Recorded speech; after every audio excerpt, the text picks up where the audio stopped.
Hi hello hi hello friends, good morning. So ఈరోజు మనం ఒక టాపిక్ స్టార్ట్ చేద్దాం. దాని పేరు plant tissues. Okay.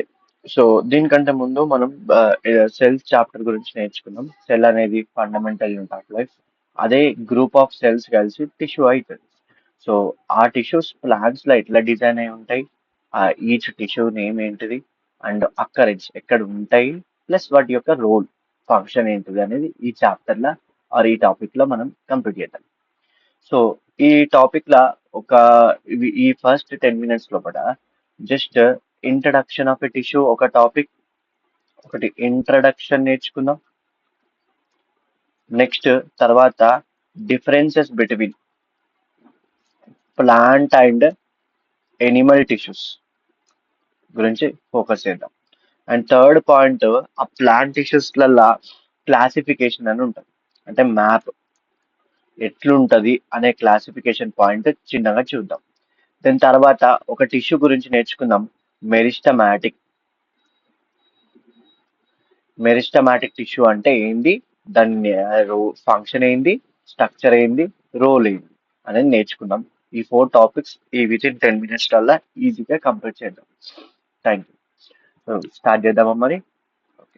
So first screen పైన సింపుల్ ఒక బేసిక్ డెఫినేషన్ చూస్తున్నాం. ఏంటనంటే అది tissue definition. Definition of tissue ఏమంటాడంటే, గ్రూప్ ఆఫ్ సెల్స్, ఒక గ్రూప్ ఆఫ్ సెల్స్ ఉంటాయట.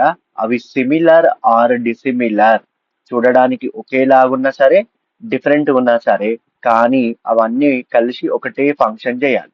So group of cells which are similar or dissimilar will perform a common function is called as tissue. Okay, టిష్యూకి కొన్ని importance ఉంటాయి.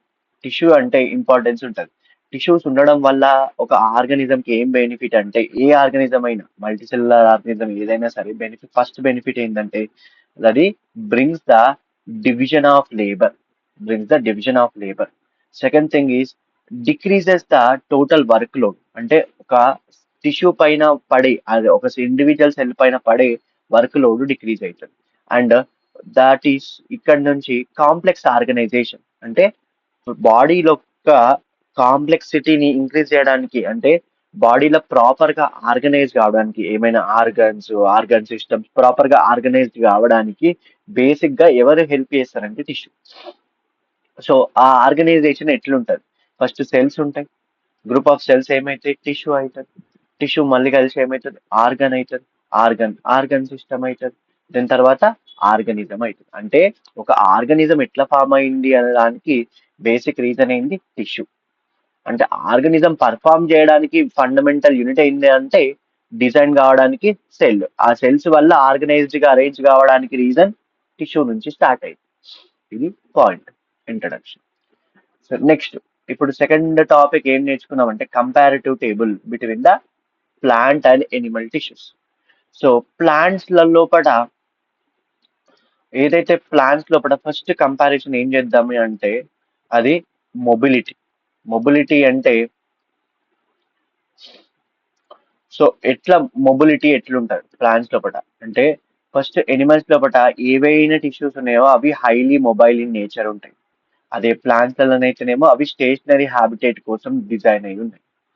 Energy requirement, Animal tissues కి energy requirement high ఉంటది, వెరాజ్ plants కి energy requirement తక్కువ ఉంటుంది. ఎందుకు అంటే, టిష్యూ వైటాలిటీ, అంటే టిష్యూ లివింగ్ నేచర్ ఎట్లున్నది అంటే, ఎనిమల్స్ లల్లా more amount of living tissue ఉంటది. లివింగ్ టిష్యూ ఉన్నది అంటే మనం ఏం చేయాలి, ఎక్కువ ఎనర్జీని స్పెండ్ చేయాలి. అదే ప్లాంట్ టిష్యూలా డెడ్ టిష్యూ ఎక్కువ ఉంటది, లివింగ్ టిష్యూ తక్కువ ఉంటది. సో ఎనర్జీ రిక్వైర్మెంట్ కూడా తక్కువ పడుతుంది. నెక్స్ట్ గ్రోతింగ్ ప్యాటర్న్. ఏంటది, గ్రోతింగ్ ప్యాటర్న్. ఎనిమల్స్ లల్లా గ్రోతింగ్ ప్యాటర్న్ అనేది ఈవెన్ గా డిస్ట్రిబ్యూట్ అయి ఉంటది. అంటే ఒక ఒక ఆర్గన్ ఇంక్రీజ్ అయిందంటే మిగతా ఆర్గన్స్ కూడా ఇంక్రీజ్ అవుతాయి ఆటోమేటిక్ గా. అది ప్రపోర్షనల్ ఇంక్రీజ్ అనే కనిపిస్తుంది.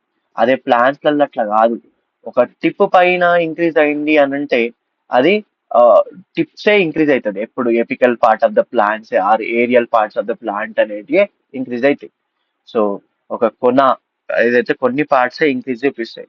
మనం ఒకసారి ఒక చిన్న ట్రీని చూస్తే అది లెంత్ ఇంక్రీజ్ అయినట్టు అనిపిస్తుంది కానీ విడ్త్ వెరీ రేయర్ గా తక్కువ ఇంక్రీజ్ అవుతుంది. సో అది ప్రపోర్షనల్ ఇంక్రీజ్ ఎక్కువ చూపించదు. నెక్స్ట్, సో టిష్యూస్ అనేది బేసిక్ ల్యాక్ ఆఫ్ డివిజన్ అనేది ఎనిమల్స్ లలో ఉండదు. కానీ ప్లాంట్స్ లలో basically plant tissues are divided into two parts. అది ఎబిలిటీ టు డివైడ్ అనే నేచర్ పైన, meristematic in nature, permanent tissues అనే టూ బేసిక్ డివిజన్స్ ఉన్నాయి. కానీ అట్లా ఉండదు ఎనిమల్స్ వల్ల బేసిక్ డివిజన్. సో అన్ని కలిపి different different types of tissues గా డివైడ్ అవుతాయి. దానికి ఒక బేసిక్ మీనింగ్ అనేది ఏమి ఉండదు, ఇట్లా ఇట్లా డివైడ్ చేస్తున్నాం అనేది ఏమి ఉండదు. సో ఇది కంపారిజన్ బిట్వీన్. సో ఇందులో వెరీ మినిమం 3 అనేదన్నా ఎగ్జామ్ పాయింట్ ఆఫ్ వ్యూ లా గుర్తుపెట్టుకోవాలి. సో నెక్స్ట్ టాపిక్ వెళ్దాం. సో అదేంటి, classification of plant tissues. Classification of plant tissues, that is classification of. So next ఇప్పుడు మనం క్లాసిఫికేషన్ ఆఫ్ టిష్యూస్ గురించి చూద్దాం. సో క్లాసిఫికేషన్ గురించి స్క్రీన్ పైన మీకు ఒక మైండ్ మ్యాప్ కనిపిస్తుంది. ఇది బేసిక్ గా ఎందుకు డివైడ్ అయింది అనేది చిన్నగా సింపుల్ గా ఒక రీజన్స్ తో పాటు ఎక్స్ప్లెయిన్ చేస్తా. ఇది యాజ్ ఇట్ ఈస్ మనం గుర్తుపెట్టుకోవాలి. So first plant tissues. ఏవైనా ప్లాంట్ టిష్యూస్ ని మనం టూ పార్ట్స్ గా డివైడ్ చేసినాం. ఫస్ట్ పార్ట్ ఏంటి అంటే అది మెరిస్టమాటిక్. ఫస్ట్ది మెరిస్టమాటిక్, సెకండ్ది ఏంటంటే పర్మనెంట్. రైట్. మెరిస్టమాటిక్ టిష్యూస్ ఎట్లా డివైడ్ అయినాయి అంటే త్రీ టైప్స్ గా డివైడ్ అయినాయి. అది apical and lateral, intercalary. So first meristematic and permanent ఎందుకు డివైడ్ చేసిందంటే ఎబిలిటీ టు డివైడ్. ఏంటది ability to, that is divide. ఏవైనా ఒక ఆ టిష్యూ లోపల ఉన్న సెల్స్ కి ఎబిలిటీ టు డివైడ్ అని, డివిజన్ ఎబిలిటీ ఉన్న సెల్స్ ని మెరిస్టమాటిక్, ఏదైతే ఆ డివిజన్ ఎబిలిటీ లాస్ అయిన టిష్యూస్ ని పర్మనెంట్ టిష్యూస్ లాగా కన్సిడర్ చేస్తాం. ఎపికల్ ఏవైతే మెరిస్టమాటిక్ టిష్యూస్ ఫర్దర్ గా త్రీ టైప్స్ గా డివైడ్ అయింది. అంటే ఆ మెరిస్టమ్ అనేది పొజిషన్, ప్లాంట్ లోపల ఉన్న పొజిషన్ బట్టి త్రీ టైప్స్ గా. టిప్ పైన ఉంటే, టిప్ అంటే కొనాలు ఉంటేనేమో దాన్ని ఎపికల్ అన్నాం, సైడ్స్ ఉంటేనేమో లాటరల్ అన్నాం. ఒక రెండు పర్మనెంట్ టిష్యూస్ కి మధ్యలో, ఇక్కడ ఉన్న పర్మనెంట్ టిష్యూ ఇటు ఇటు ఏంది, ఇది ఇంటర్ క్యాలరీ మెరిస్టమ్. ఒకవేళ ఇటు ఇది పర్మనెంట్ ఇష్యూ, ఇక్కడ ఇది పర్మనెంట్ ఇష్యూ, మధ్యలో ఒక బ్రౌన్ కలర్ లేయర్ ఏదైతే చూస్తున్నామో అదేంటి ఇంటర్ క్యాలరీ మెరిస్టమ్. సో అట్లా పొజిషన్ బట్టి మెరిస్టమ్ అనేది ఇష్యూ ఫర్దర్. సో నెక్స్ట్ దానికి ఎందుకు డివైడ్ చేసిందంటే, ఇంత permanent issues are divide into, ఒకవేళ సెల్స్ అన్ని ఒకేలాగా కనిపిస్తాయి, ఇక్కడ చూడండి ఇందులో ఒకేలాగానే ఉన్నాయి, ఒకేలాగానే ఉన్నాయి, ఒకేలా. సో సింపుల్ ఇన్ నేచర్, కానీ group of common functions perform చేస్తేనేమో అది సింపుల్ పర్మనెంట్ ఇష్యూస్. ఒకవేళ సెల్స్ అన్ని డిఫరెంట్ ఉన్నాయి, ఇలా షేప్స్ డిఫరెంట్ డిఫరెంట్ ఉంటాయి జైలం ఫ్లోయం లోపల, ఇవి ఒక సెల్స్, ఇవి ఒక సెల్స్, ఇవి ఒక సెల్స్, అట్లా డిఫరెంట్ ఇన్ నేచర్ ఉంటేనేమో కాంప్లెక్స్. అదే సరే డిఫరెంట్ ఉండని, సేమ్ ఉండని, కానీ అవి ప్రొటెక్టింగ్ గా చేస్తున్న, ప్రొటెక్షన్ హెల్ప్ చేస్తేనేమో దాన్ని ఎపిడర్మిస్ కార్క్ అని అంటారు. సో ఇది ఒక క్లాసిఫికేషన్. ఓకే. సో ఇది basic classification. Next, meristematic tissues. First first type of tissue meristematic tissue అంటే ఏంటి? మెరిస్టమాటిక్ టిష్యూ అంటే అది ఒక గ్రూప్ ఆఫ్ సెల్స్ ఉన్న tissue which has ability to divide అనే నేచర్ ఉన్న ఒక టిష్యూ, దాన్ని మెరిస్టమాటిక్ అని. సో ఈ టాపిక్ లా ఎప్పుడైనా కానీ మనం టిష్యూస్ గురించి నేర్చుకుంటే ఫస్ట్ దాని నేమ్ గుర్తుపెట్టుకోవాలి. అంటే నేమ్ కంపల్సరీ. సెకండ్ది దాని structure or nature of the cells అలా ఉన్నాయి, ఎట్లున్నాయి, అది ఎక్కడ ఉంటది ప్లాంట్ లోపల, అండ్ ఎలాంటి ఫంక్షన్స్ చేస్తుంది అనేది 4 పాయింట్స్ అనేది కంపల్సరీ గుర్తుపెట్టుకోవాలి. ఫస్ట్, మెరిస్టమాటిక్ టిష్యూ నేమ్ తెలుసు మనకు, అంటే అది ఎట్లుంటది, స్ట్రక్చర్ ఎట్లుంటది, ఇక్కడ ఇది అనిపిస్తుంది కదా ఈ డయాగ్రామ్ లో, అవి సెల్స్ అన్ని ఎట్లున్నాయి, they are similar in nature. They are similar in nature, similar in nature. And structure ఎట్లుంటది, semi polygonal shape or oval shape, ఏదైనా ఒక షేప్ ఉంటుంది, ఐసో డయామెట్రికల్ షేప్ అంటాం. సో స్ట్రక్చర్ గుర్తుపెట్టుకోవడానికి ఇక్కడ స్క్రీన్ పైన 5 క్యారెక్టర్స్ కనిపిస్తుంది. అది గుర్తుపెట్టుకోవడానికి స్టాండ్, ఇలా ఎస్ అంటే similar in nature, iso diametric, ఒకే రకమైన సెల్స్ ఉంటాయి. సెకండ్ ఏంటంటే that is we are having cell, it is the what ever cell wall ఉన్న సెల్ వాల్, వీటికి ప్రతి దానికి cell wall, thin cell wall in nature ఉంటుంది. ఎందుకంటే థిన్ సెల్ వాల్ ఉంటే ఎబిలిటీ టు డివైడ్ అనేది ఈజీగా ఉంటుంది. So third one, abundant cytoplasm. Cytoplasm ratio అనేది ఎక్కువ ఉంటుంది when compare to the nucleoplasm ratio. Third point, inter cellular space. ప్రతి సెల్ మధ్యలో ఇంటర్ సెల్యులార్ స్పేస్ అనేది చాలా తక్కువ ఉంటుంది, lack of inter cellular space, tightly pack అయి ఉంటుంది.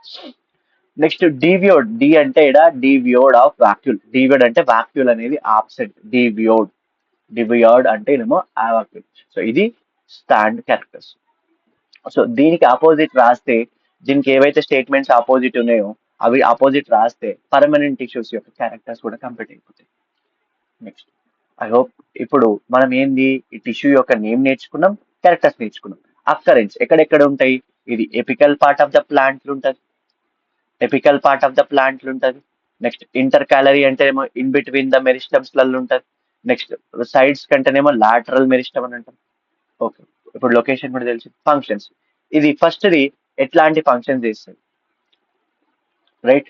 ఇది రూట్ టిప్ల షూట్ టిప్లు ఉంటుంది, that helps in the primary growth of a plant. Primary growth of a plant increases the length of the plant. Next overall గా ఇది major గా ఇంటర్నోడ్స్ nodes మధ్యలో ఉంటుంది, ఇంటర్నోడ్స్ node మధ్యలో ఉంటుంది. Internodal ఇలాంగేషన్ are primary growth of a plant అంటే plant కి initial growth అనేది ఇనిషియేట్ చేసేది inter calorie meristem, lateral meristem. So inter calorie meristem and ఐపికల్ meristem. But lateral meristem ఏం చేస్తుంది, అది వాస్కులర్ కేంబ్రియం ని ప్రొడ్యూస్ చేస్తుంది, అంటే ఒక కొత్త టిష్యూ కొన్ని రోజుల తర్వాత సెకండరీ గ్రోత్ ని ఇంక్రీజ్ అవుతుంది. దానివల్ల ఎవ్రీ ఇయర్ డయామీటర్ స్లోగా స్లోగా స్లోగా స్లోగా ఒక్కొక్క సెంటీమీటర్ అట్లా డయామీటర్ అనేది ఇంక్రీజ్ అవుతుంటది. సో ప్లాంట్ ఎన్ని సంవత్సరాలు బతితే అన్ని సంవత్సరాలు దాని యొక్క ఇంక్రీజ్ అవుతూనే ఉంటుంది. దాని డయామీటర్ ఇంక్రీజింగ్ కి ఎవరు హెల్ప్ చేస్తారో అది లాటరల్ మెరిస్టమ్. దాని లోపల ఉన్న ఒక టిష్యూ, అది ఏంటది, వాస్కులార్ కేంబ్రియం అనే టిష్యూ దాన్ని గ్రోత్ ని హెల్ప్ చేస్తుంది. సో ఇది అంతా. నెక్స్ట్ అండ్ ఇంకా వేరియస్ గా ఈ ఎపికల్ మెరిస్టమ్ ఏదైతే మెరిస్టమాటిక్ టిష్యూ ఉందో ఆ మెరిస్టమాటిక్ టిష్యూ ప్లాంట్స్ లల్లా రిపేరింగ్ కి హెల్ప్ చేస్తాయి, repairing of the tissues, repairing of the tissues first point. Next reproduction కి హెల్ప్ చేస్తాయి, రీప్రొడక్షన్ కి హెల్ప్ చేస్తాయి. థర్డ్ పాయింట్ ఇంకొకటి ఏంటంటే that is we are having that is regeneration, regeneration of a tissues. So ఇవి help చేస్తాయి. అంటే 3 R's లాగా గుర్తుపెట్టారు, repair, regeneration, reproduction of the nature and increasing of the part new production of new root, shoot, leaf, అన్ని organs general. అంటే ఇది ఒక mother tissue లాగా పనిచేస్తుంది అన్నిటి. So thank you. I hope మీ అందరికీ అర్థమైంది అనుకుంటా ఈ రోజు మనం నేర్చుకున్న టాపిక్స్. సో నెక్స్ట్ టాపిక్స్ ఇంకొక వీడియోలో నేర్చుకుందాం. Thank you.